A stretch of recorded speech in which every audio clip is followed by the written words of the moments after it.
It's the Gear Tester here, and welcome to my initial impressions video on the Cold Steel Viking hand axe. This is an awesome tool at a very inexpensive price. You're going to pay less than $40 for this item, and I recently got it, and I've used it just a little bit, and I am excited about it. Overall, the fit and finish is just what I expected, and that means it needs a little bit of work. You know, when you purchase, whether it's a tomahawk that you purchase from a Cold Steel or this Viking hand axe, you know, they run between $25 and $35. They're inexpensive, and you need to have realistic expectations about the fit, finish, and quality of the item when you first get it.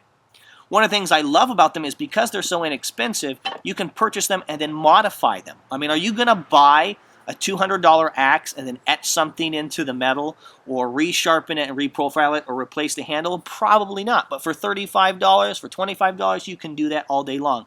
So it's a great project item, as well as being a fully usable tool. I mean, this is a fully functional tool, a fully functional weapon if you wanted to use it that way.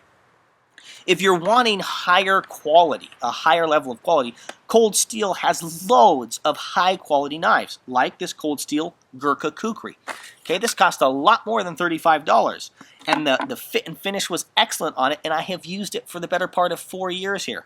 I really like the Kukri design. It's one of my favorite overall large knife designs. In fact, it is my favorite overall knife design, but it cost a lot more than the Viking hand axe, and so it's just a matter of having the correct and realistic expectations.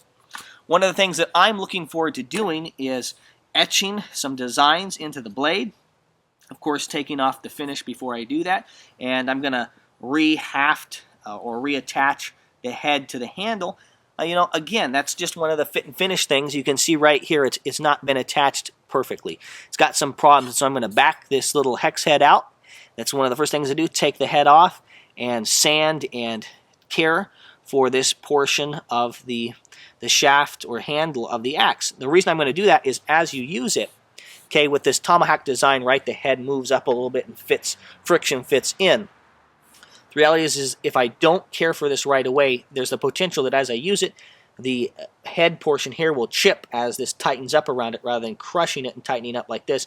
I actually split portions off, and eventually I have to get a new handle. That's one of the realities of this tool costing $35. Another relatively important thing that I'm going to do here soon is I'm going to sharpen the blade up here on this axe. It is relatively dull, and it is not a very good finish in any way, shape, or form. Will it stick in wood? Totally. Is it functional? I guess, but it really needs some work. Again, we're talking about price point, and we're talking about realistic expectations.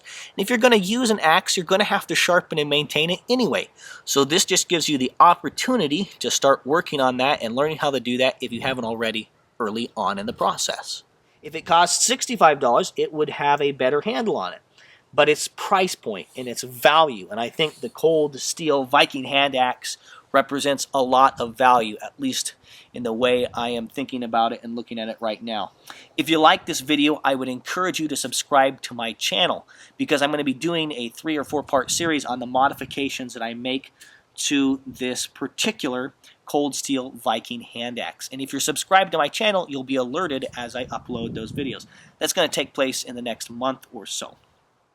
I also have lots of other videos on the topics of shooting, camping, and survival gear. If you liked this video, you'd probably like a lot of my other ones.